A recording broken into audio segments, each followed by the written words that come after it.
Hola, queridos amigos, ¿cómo están? Espero que se encuentren de maravilla. Soy su amigo Juan Negrete y es un gusto para mí estar con ustedes como cada programa con invitados especiales, amigos, gratos hermanos que conocen la materia jurídica y otros temas que hablamos en este programa. El día de hoy pues ya tenemos a un amigo conocido por todos ustedes, un gran experto de la abogacía, el maestro Eli Martínez Osuna, quien pues bueno, es un abogado con gran trayectoria, experto en temas fiscales, administrativos, pero también de otra índole, litigio, en el postulantado. Y bueno, pues el día de hoy, queridos amigos, nos va a platicar un tema que vaya que es interesante porque es muy peculiar y particular, sobre todo cuando hablamos de juicios mercantiles. Vamos a hablar del desconocimiento que se tiene por parte de estas autoridades a las operaciones o transacciones bancarias electrónicas. Por lo tanto, pues querido amigo, ¿cómo estás? Qué gusto saludarte. Gracias por estar con nosotros. Qué gusto saludarte, Juan. Es un placer de nueva cuenta acompañarlos a este programa, un programa que verdaderamente has transmitido desde hace varios años, ¿no? Y que volvemos a empezar. No, adelante, amigo. Y que en su defecto se logran dilucidar varios temas del orbe internacional, nacional, recientes, actuales, y que algunos otros se encuentran en boga todavía, ¿no? El, el día de hoy vamos a platicar un poquito acerca de un fenómeno, porque viene a considerarse ya como un fenómeno, el tema de las instituciones bancarias y los conflictos que van surgiendo en las operaciones que las personas día a día van realizando. Dentro de este tipo de fenómenos, de problemas, nos encontramos con tres específicamente. Digo, yéndome un poquito a un contexto más amplio de lo que estamos comentando, el antes del problema, el antes de que surja el conflicto jurídico procesal, nos encontramos con tres conceptos fundamentales que son los que amenazan día con día a toda la banca nacional, ¿no? Y entiendo que también internacional. Y esto deviene sobre todo por las nuevas tecnologías de la información y la comunicación y la globalización, la internacionalización de la banca y las facilidades que de esta van emanando, ¿no? Que con las nuevas tecnologías, pues ahora todo es súper fácil, podemos transferir dinero, transferir lo que nosotros, cantidades totalmente grandes o pequeñas, podemos transferirlas tanto a nacionales como a nivel internacional. Entonces, a partir de aquí surgen estos tres conceptos. Uno de ellos es el smishing. El smishing básicamente es un tipo de fraude en el cual llega a tu celular un mensaje de texto diciéndote que des clic a una página y que te invitan a que a través de una página te suscribas, ingreses datos de tu tarjeta de crédito, que te van a regalar, ganaste una rifa, pero deposita 500 pesos, o ganaste un auto y tienes que ganas un auto, pero necesitan tus datos de tu tarjeta de crédito, fechas de nacimiento, los tres dígitos en la parte de atrás de tu tarjeta. Cualquier tipo de cuestiones como esas se les puede considerar como smishing. Es un fenómeno que comúnmente surge en la sociedad, y las personas, obviamente, lo que hacen es, las personas que caen en ese tipo de fraudes cibernéticos, lo que hacen es ingresar sus datos, y al ingresar sus datos, entonces la parte que está del otro lado tiene la posibilidad de generar tiene la posibilidad de generar un delito, que es suplantación de identidad, ¿no?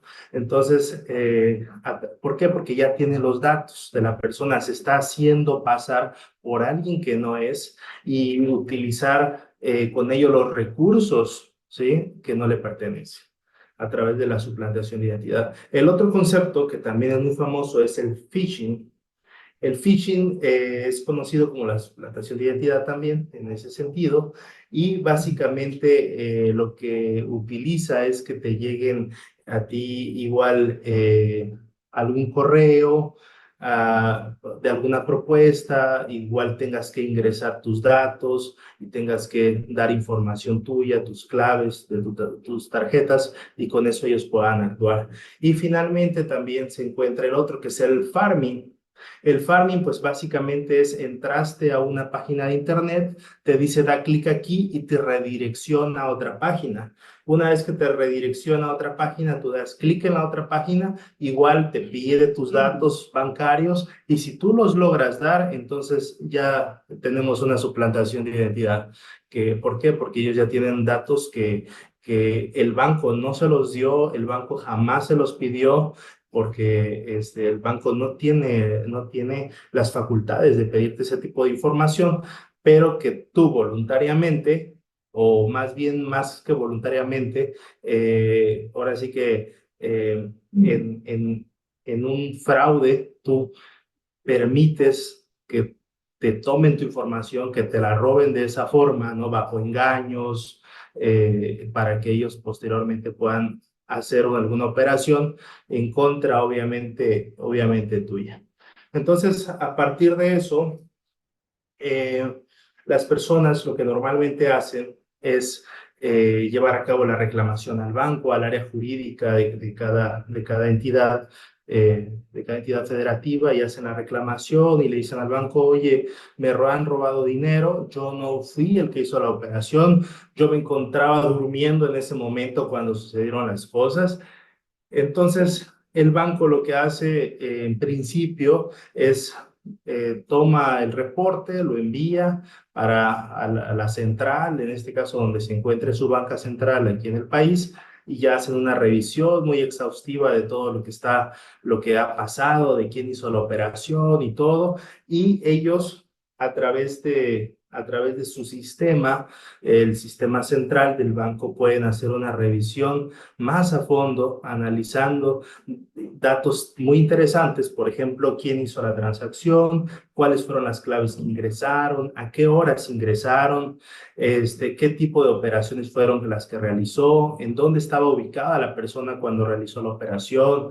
En fin, son una serie de elementos que al banco le va a servir para tomar una decisión y decir, efectivamente, tú no hiciste la transacción se hizo en China, ¿no? Al momento que tú estabas durmiendo en Ciudad de México, en tu casa, la transacción se estaba llevando en China en otro horario, ¿no? El banco podría decir eso porque tendría las herramientas, en principio tiene las herramientas cualquier banca para poder llevar ese tipo de análisis a fondo, ¿no? Y de ello se va a desprender obviamente un informe legal, que cada banco obviamente tiene diferentes nombres, y ese informe va a dictaminar si es procedente o no es procedente el reporte. A partir de eso, el banco, a partir de eso, la persona le dicen, bueno, sabes que tu reporte no es procedente, porque la transacción sí se hizo en México, porque eh, en el portal, en el sistema bancario, claramente aparece señalado de que fue a través de tu token que ingresaste a la banca, y que tú, utilizando tus huellas dactilares o lectura del rostro o cualquier forma de identificación personalísima, entraste al portal y en tal hora tú llevaste a cabo la transferencia, ¿no? La transferencia es vía SPAY, o cualquier otra transferencia que se pueda llevar a cabo, ¿no? Entonces, a partir de eso, la persona lo que hace es, ok, el banco ya me lo negó, ya hice el reporte, ¿qué otra opción tengo? Entonces aquí es cuando muchas personas optan por irse a una instancia como lo puede ser Conducef. Y Conducef, bueno, en principio dice, a ver, ven, vamos a intentar llevar a cabo una conciliación, ¿sí? Citan a las partes, el banco dice, pues hágale como quiera, yo ya dije que esa transacción fue hecha por la persona personalmente. Y la persona dice, bueno, y es lo que dice el banco, pero yo no la hice. Entonces nunca llegan a una negociación, que es algo que comúnmente puede llegar a suceder, salvo casos excepcionales o por política bancaria interna de la decisión que puedan tomar si llegan a una negociación en esa instancia o no. ¿verdad? Entonces, a partir de eso, ya el banco aquí lo que hace es esperar, y la persona lo que hace, el Conducef lo que hace es dejar a salvo los derechos de la persona para que pueda interponer algún otro medio de impugnación, lo cual comúnmente sucede. Y la persona dice, bueno, vamos a interponer un medio de impugnación, vamos a interponer una demanda en la vía oral mercantil, ¿no? Por el monto, por todas las características, por las cualidades. Ahorita la oral mercantil es monto indeterminado, entonces dice, vámonos por la vía oral mercantil y voy a desconocer esas transacciones, ¿no? Entonces, a partir de ahí ya comienza de una forma más justa, digámoslo así, más analítica, el tema jurídico, porque entramos a ver la realidad, la materialización de las normas, ¿no? Y analizamos qué es lo que dice la norma, qué es lo que le pide al banco la norma y qué es lo que dice respecto a lo que va en este caso a ofrecer el cliente, el cuentaviente, ¿no? En un principio. Por ejemplo, amigo, ahí Hasta, me digo, gustaría dime. decirte, nada más sobre Sí, todo para que podamos tener un panorama, es decir, sobre todo para nuestros radioescuchas. Lo que estamos hablando aquí es, tú bien nos decías, se señalabas, a ver, cuando se crean o se gestan operaciones electrónicas, transacciones bancarias electrónicas, es una forma por la cual, pues hoy por hoy creo que todos estamos conectados en eso, ya desde los teléfonos, a través de una aplicación, podemos estar celebrando operaciones a cada rato, ¿no? Ya está pasando de moda, entre comillas, se me permiten el uso de la expresión, pues el uso de cheques, los temas de los pagos en efectivo, que es algo que se ha buscado también tratar de motivar a que ya no se realice por temas fiscales. Pero a ver, tú bien lo decías, hay prácticas donde se generan fraudes. Y de esos fraudes, normalmente las personas dicen, chin, oye, hay operaciones que yo no hice. Banco, tú, por favor, repárame, hazme algo, ¿no? Ayúdame. Vamos a pensar que, que fuiste víctima de un fraude y se te hizo una operación no reconocida, ¿no? Pues normalmente el banco que te dice, no, pues lo siento, pues vamos a ayudar, pero no es favorable. Entonces, te ves inmiscuido en tener que acudir a la Conducef, ¿no? La Comisión Nacional para la Defensa de los Usuarios de los Servicios Financieros, ¿no? Entonces, la Conducef tiene un proceso, normalmente es un procedimiento de queja donde apertura un expediente, le pregunta a la entidad financiera, oye, ¿qué fue lo que pasó? Pide un informe de la entidad financiera y si no, hay ciertas consecuencias que puede imponer la propia Conducef. Hasta ahí vamos bien, Eli. Es decir, estos son los problemas a los que nos estamos enfrentando con desconocimiento de transacciones bancarias, ¿no es así? Es decir, es correcto. operaciones que yo como usuario financiero reconozco que yo no hice o que fui víctima de algún fraude como de los cuales tú señalaste, ¿no? Entonces, a partir de esa vía, yo obtengo, según lo que tú nos comentas, un resumen para decir, ok, si a nivel Conducef se quedan a salvo tus derechos, si es que no hay alguna respuesta favorable, puedo irme por una vía tradicional, no tradicional, sino puedo irme a través de la vía mercantil. En este caso, un juicio oral que va a depender también del monto. Hasta ahí vamos bien. Y vamos bien, Ok, es correcto. ¿por qué lo hago? Porque pudiera haberse pensado que el tema podría ser, porque fue una de las preguntas que nos hicieron, fue, o sea, los jueces mercantiles desconocen operaciones bancarias electrónicas, no nos referimos a eso, no nos referimos de que, oye, si tú estás llevando un juicio y tienes que pagar y haces una transferencia bancaria por ser una transacción electrónica, los jueces no te la reconocen. A eso no nos referimos. Yo lo pregunto porque fue una pregunta muy directa, ¿no? De, oiga, ese tema tiene que ver con que un juez a mí me niegue en un juicio o me desconozca una operación que hice electrónicamente. No, a eso no nos referimos.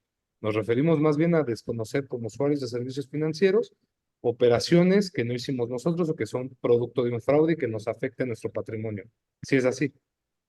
Sí, es correcto. Perfectísimo. No es un tema, como tú comentas, de validez de una operación mercantil que se llevó a cabo por un canal digital, Ujú, ¿no? Como perfecto. así se le denomina técnicamente, sino más bien nos referimos a la consecuencia que va a generar un problema en la relación banco-cuentaviente, ¿no? Perfectísimo. Entonces, ahí, la pregunta Ese, obligada, perdón que te interrumpa otra vez, sí, ya sí, dime. te cedo los focos y micrófonos porque tú eres el experto. Nada más preguntarte para que también lo conectes con tu respuesta. ¿Cuál sería entonces ya el proceso de defensa y el juicio para que un Sí, justo. justiciable pueda ejercer un recurso o un medio de defensa para atender eso? ¿Sale? Muchas gracias. Correcto. Bien, cuando sucede una cuestión de ese tipo y la operación, en este caso, resulta ser que la desconoce realmente el cuentaviente, ¿sí? El usuario del servicio financiero, en ese momento, como habíamos comentado, vamos a tener la oportunidad de impugnar la negativa que nos advierte el banco cuando nosotros acudimos ante él, ¿no?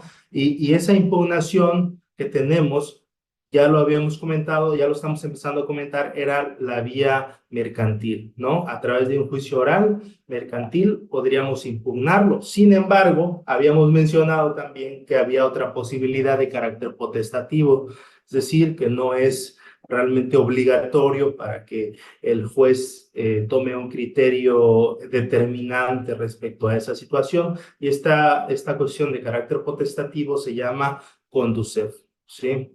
Que es la Comisión Nacional de Servicios Financieros. Entonces, básicamente, la CONDUCEF sirve como un parteaguas entre cuando se llevó la transacción y entre cuando ya estamos ante un tribunal y cuando llevamos a cabo un medio de defensa.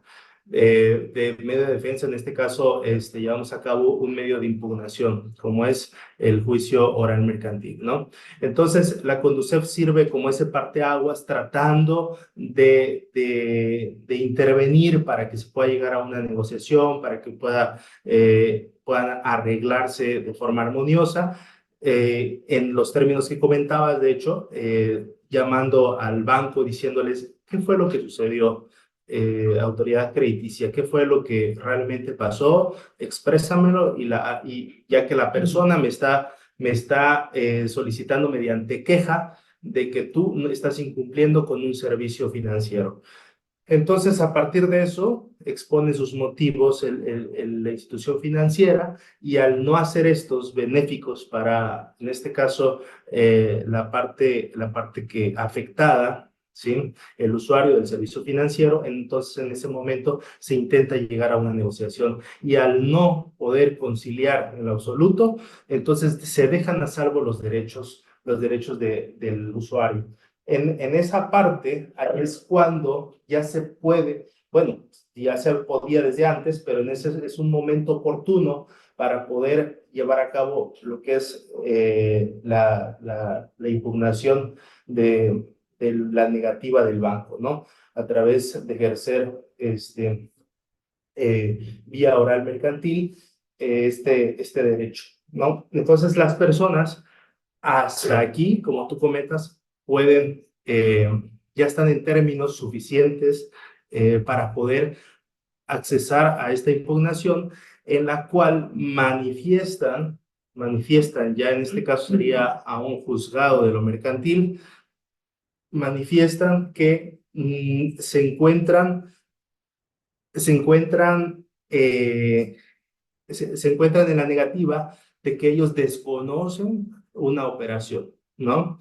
Y a partir de eso, hay jurisprudencia la cual nos indica de que hay jurisprudencia que nos indica que realmente quien tiene en esta parte, a partir del desconocimiento del usuario financiero, quien tiene la carga de probar que la carga de la prueba es el banco y no el usuario del servicio financiero quien está negando o quien está negando la transacción o quien está más bien solicitando se le nulifique esa operación toda vez que la desconoce, ¿no? Entonces, ya hay jurisprudencia, ya hay varios criterios que nos indican que quien tiene esa carga de la prueba totalmente es el banco, ¿no? Entonces, esa es una parte fundamental porque a partir de esto, entonces surgiría otra pregunta. ¿Cuáles son los elementos con los cuales el banco tendría que acreditar de que él no tuvo la culpa y de que la operación fue llevada a cabo por quien dice el banco ser, que en este caso es el usuario del servicio financiero? ¿Sí? Entonces, ¿qué venimos hasta aquí a concluir? Que el banco sí tiene medios de defensa, sí puede, ¿sí?, salvarse de ser condenado ante un juzgado de lo mercantil por un desconocimiento de alguna operación por canales digitales, en este caso, realizada por su propio usuario, su propio cuentaviente, su propio cliente bancario, y, y con ello los elementos que le indican al banco para que pueda desvirtuar, en este caso, la afirmación que está dando a conocer el usuario del servicio financiero, es básicamente, le dicen, banco, acredítame de que todos los servicios que tú estás prestando son seguros y que tú no tienes ninguna responsabilidad en llevarlos a cabo. Entonces ahí comienza toda la estrategia que el banco pueda empezar a gestar y probar para poder desvirtuar la afirmación del usuario del servicio financiero. No sé si hay alguna duda hasta aquí. Sí, amigo. Bueno, más que duda, para complementar lo que sostienes, a ver, eso es importante porque las entidades financieras, sobre todo los bancos, se vuelven sujetos prioritarios cuando hablamos de un juicio en tema de desconocimiento de transacciones bancarias. ¿Por qué? Porque hay que recordar que la mayoría de los fraudes que nos hacía mención el maestro Eli desde el inicio del programa es con base muchas veces en datos que son personales, datos que muchas veces solo los bancos pueden tener acceso a ellas. Por lo tanto, esto es delicado porque al ser una información muy delicada y personal, pues obviamente cuando hay ciertos desconocimientos, pues se busca una explicación por parte del banco, porque decir, oye, pero pues cómo sabía esta persona esta cantidad, mi número telefónico, que tenía estas cuentas, estas tarjetas, esa es información que solo tú manejas y que no tendrías por qué compartir con nadie, ¿no? Digo, ya hemos visto también en la práctica que sí, muchas veces esta información se filtra por personal del banco mismo, ¿no? De la entidad financiera. Entonces hay que tener mucho cuidado porque por eso es que tienen que responder las entidades financieras ante esto mismo. Por lo tanto, la pregunta sería, amigo, en concreto, digo, ya una vez que tenemos esto, ¿cuál consideras tú que serían los pasos en el juicio, o más bien cómo tendremos que estructurar cada etapa de un juicio mercantil para poder hacer exigible que se nos haga la reparación del daño por una operación no reconocida? Porque obviamente hay que decir y ser honestos también, ¿no? El banco tiene que demostrar que tal vez la operación que se hizo fue consciente, real y demás, porque muchas veces puede pasar también si nos ponemos del otro lado, ay, me equivoqué, vi una página, compré tales productos y al final era un fraude, ¿no? Y entonces digo, chin, por tonto perdí ese dinero, pero yo fui consciente y yo mismo hice esa transacción. Y de repente que digo, desconozco, ¿no? Porque se puede hacer. Entonces, pues ahí obviamente el banco tiene que demostrar que efectivamente eso haya pasado. Pero bueno, entonces me gustaría mucho que nos enfocáramos, amigo, desde tu perspectiva, cómo tiene que ser el juicio mercantil, sobre todo para los abogados que nos ven, que quisieran plantear una situación de, oh, ya sabes que voy a hacer una defensa por un desconocimiento de transacción bancaria, electrónica, cómo lo planeo, ¿no? En el juicio. ¿Qué nos puedes decir al respecto? Sí, bien, la clave, como habíamos comentado un poquito antes, está básicamente en la carga de la prueba, ¿no? Aquí la carga de la prueba pertenece al banco. Entonces, lo principal que que tiene que realizar en el escrito de demanda, que es el escrito principal, fundamental, y que posteriormente ya no lo puede mejorar el actor, pues va a ser en totalmente buscar la forma, la manera en trasladarle la carga de la prueba al banco, ¿no? ¿Por qué? Porque si ya hay criterio que te dice que la carga de la prueba es del banco, entonces intenta a que no tú te atribuyas cosas que probablemente queden en duda, ¿sí? Y sean un desacierto más adelante para ti, porque después lo que va a hacer el juez, pues va a girar oficios para búsqueda de, por ejemplo, de un tercero. Una vez me pasó de que el cliente decía, no es que bueno, me tocó ver un caso en donde decía el cliente, yo quiero saber quién tiene mi dinero, ¿no? Y en el querer saber quién tiene su dinero, giraron oficios a otro estado de la República, lo cual generó que el juicio, de ser un juicio que se podía resolver en 2, 3 meses máximo, se llevó hasta 6 meses, porque giraron oficio y resulta ser que el domicilio no existe o nunca lo encontraron.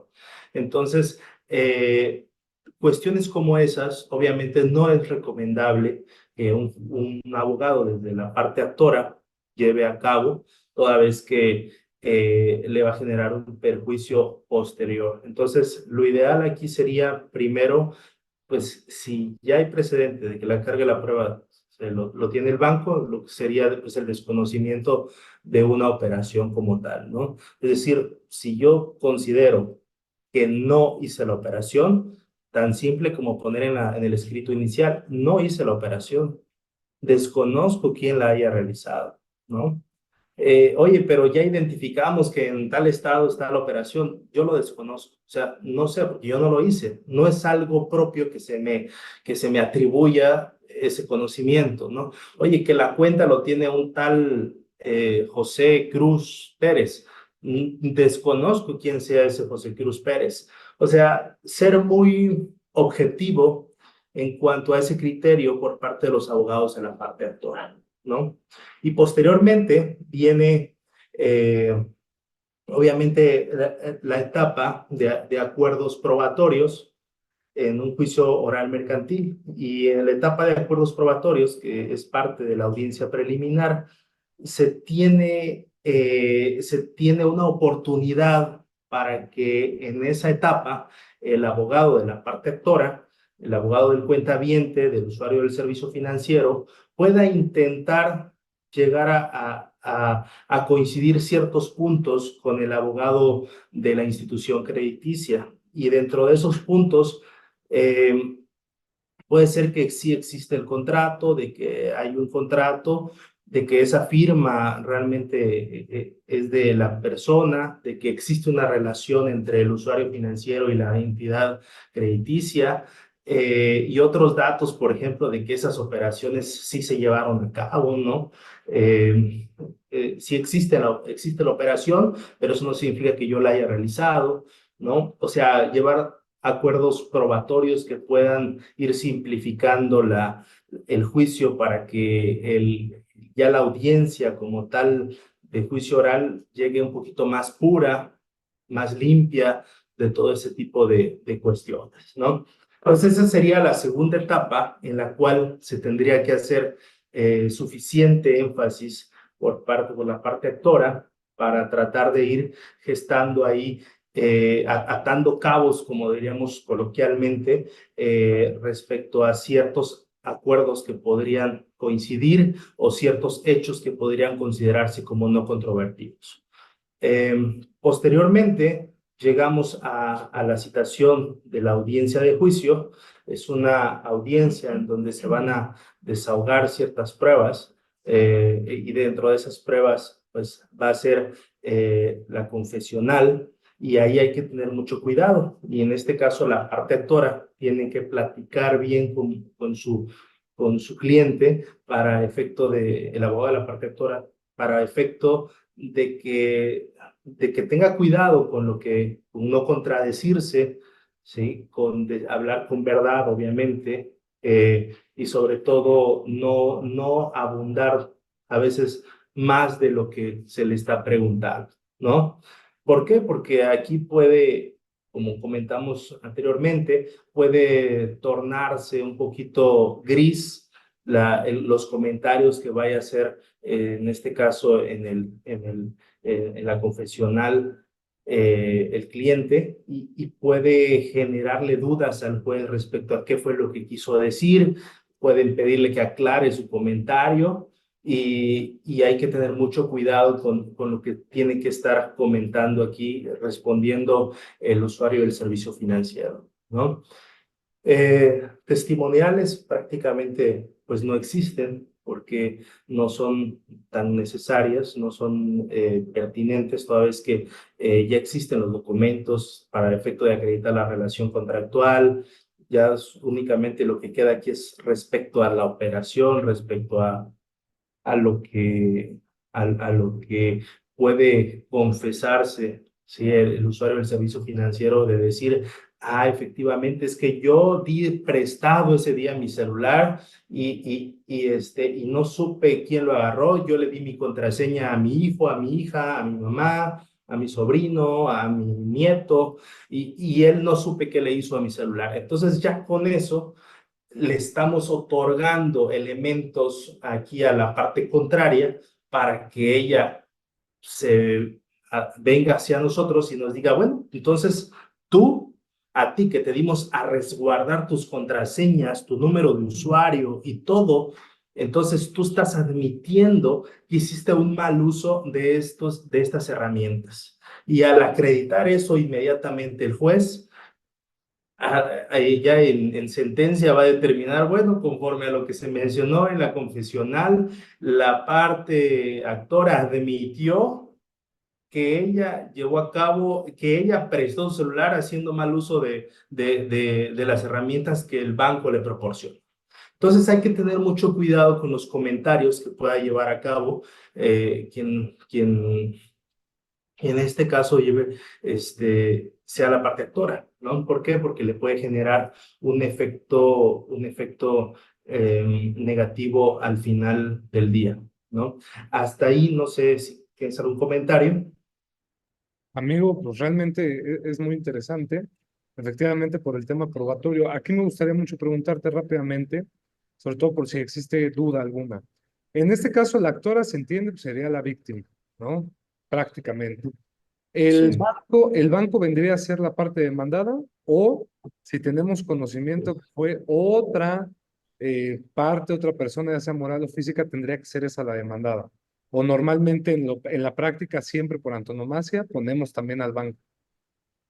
Mira, si tú pones que 20 personas pueden ser, y a 20 personas le enviaron el dinero, y las 20 personas se encuentran en Estados Unidos, pues hay que ir a notificar allá, ¿no? Y eso vamos a trabar el juicio y Ujú. va a ser todo un tema que puede durar años, años. Entonces, yo considero que en la práctica, normalmente los abogados que llevan a cabo juicios de esa situación no hacen ese tipo de planteamientos. ¿Por qué? Porque no es materialmente, por el tema de los tiempos, por el tema de los tiempos, ir a averiguar quién es a quien se le mandó el dinero, ¿no? Y cuando lo encuentres, ¿qué te va a decir? Bueno, me lo mandaste y ya, ¿no? Ahora inicia una acción en contra mía, pero eso va a ser aparte, Entonces, en la práctica ¿no? sería contra el banco, ¿no? Sí, contra el ¿Ok? banco, es Y por correcto. ejemplo, desde tu experiencia, ¿qué tanto estos juicios tienden a ser exitosos? Es decir, que se le condena al banco a resarcir esa cantidad económica. Mira, yo te diría que la mayoría de los casos se llegan a un convenio, Ah, ¿no? perfecto. ¿Por qué? Porque siempre existe el riesgo de que la persona pueda perder el juicio. Y créeme Sí, que a veces en juicios que ya parecen que estuvieran ganados, que el cliente dice, ya lo tenemos en la bolsa, Lick. En ese momento tú lo algo pasa. revisas, entras a fondo y resulta ser que hay un detallazo que no te permite tener un buen final, un final acorde a lo que tú estabas, a tus intereses, ¿no? Entonces, sí hay ese riesgo. Y lo mejor en este caso, para que las dos partes pues, no salgan tan afectadas, porque también no olvidar que esto multiplicado a 1 millón, pues es la cantidad de cuentas que tienen los bancos, ¿no? Y si todas se le van en contra, pues vamos a hacer quebrar el sistema financiero mexicano, que ese es otro tema. Entonces, lo que vemos, observamos aquí y lo ideal va a ser el hecho de que las personas, obviamente, pues si dicen desconocer las cuentas, lo hagan y el banco puede ser que se acerque directamente a negociar con ellas o si ellas tienen el interés, también. Me ha tocado ver también casos en los que el banco eh, puede y tiene todas las facilidades para ganar el juicio y aún así dice prefiero negociar. ¿Por qué? Porque también el banco le puede generar un riesgo a futuro y ese riesgo a veces no es tan conveniente para su flujo que tiene constantemente, No, y ¿no? la confianza, ¿no? Entonces, Que te transmiten a los sí, usuarios, claro, ¿no? Que digan, no, es correcto. no voy a tener mi dinero ahí porque ya me di cuenta que pues, tú no haces Y, fraude, ¿no? Con eso. y luego que si no llegas a un arreglo, el juicio, o sea, puede durar años. Se va al amparo el banco y ya se trabó el juicio 1 año más, ¿no? Y al final que le condena al banco, sí, pero tu dinero ya lo obtuviste año y medio más tarde. Entonces, esa parte va a ser también crucial para la toma de decisiones, para ver qué es lo que más importante hacer, cuánto está ofreciendo el banco, algún porcentaje, está permitiendo que en este caso, cuando son tarjetas de crédito, que se cancele toda la deuda o solamente una parte y tú vas a pagar otra. Va a depender mucho de cada caso en concreto, pero lo mejor es la negociación. Y sí hay casos, me ha tocado ver casos donde el banco gana y gana a veces porque se le va algún tema al abogado, porque pone mal una prestación, le pone de otro año, o por alguna situación de que ya prescribió y aún así lo sigue intentando litigar, el abogado de la parte actora. Entonces, hay muchas razones por las cuales puede ganar el banco y hay una en particular que sí me gustaría mencionar, que es la parte de la pericial. ¿No? ¿Por qué? Porque la pericial, ahí sí, quien lo desarrolla, quien lo lleva a cabo, pues es una persona experta en la materia que entra a la base de datos del banco y que analiza si es realmente seguro, ¿no? El sistema bancario, ¿no? Entonces, cuando hay una pericial, se ofrece y se desahoga, ¿sí? Entonces, en ese momento ya podemos hablar que el juez se puede tornar fácilmente a lo que dictamine el perito y cuando hay dos peritos, pues a lo que señala el perito tercero. Entonces, ahí sí el juego cambia un poco. Sin embargo, comentar también que no siempre vamos a ver informes periciales en los juicios en ese tipo de juicios porque pues también tienen un costo bastante elevado. Si la operación es de 4,000 pesos y el perito va a cobrar 50,000, o sea, no es proporcional a nada, ¿no? Efectivamente, amigo. Pues de verdad, muchas gracias. El tiempo se nos ha agotado, pero no el tema. Ya haremos una segunda parte de este programa. Queridos amigos, suscríbanse, compartan y estamos a sus órdenes. Nos vemos para la próxima y suscríbanse para recibir más contenido.